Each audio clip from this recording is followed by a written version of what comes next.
Hey guys, welcome to Caesarea Philippi. This is actually one of the most important sites in the Gospels.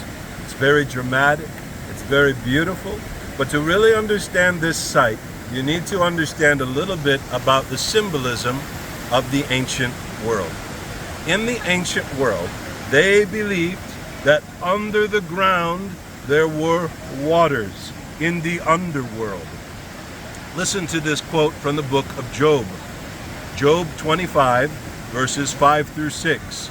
The dead tremble under the waters, and their inhabitants, Sheol is naked before God, and Abaddon has no cover.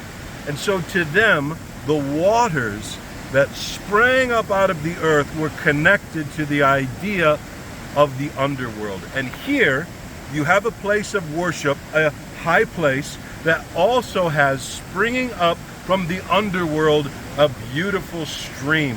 It's almost as though the underworld and the earth are meeting here. And that idea, excuse me, was the reason that they built this temple here.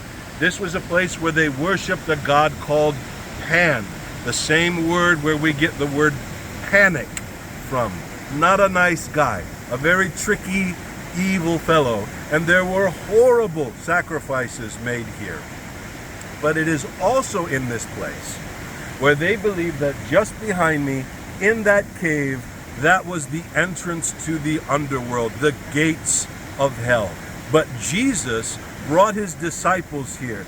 And that's a really weird thing for him to have done, because this is not a place where Jewish people came. It was a place they would have been very unwelcome and uncomfortable, because it was dedicated to the worship of pagan gods.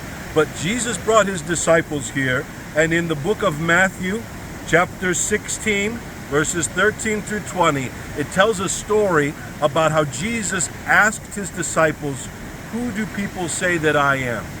And Peter answered and he said, "You are the Christ, the Son of the living God."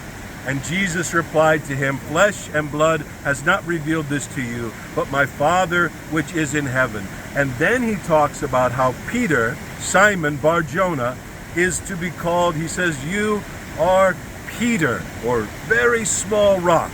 "And upon this rock, Petra, I will build my church."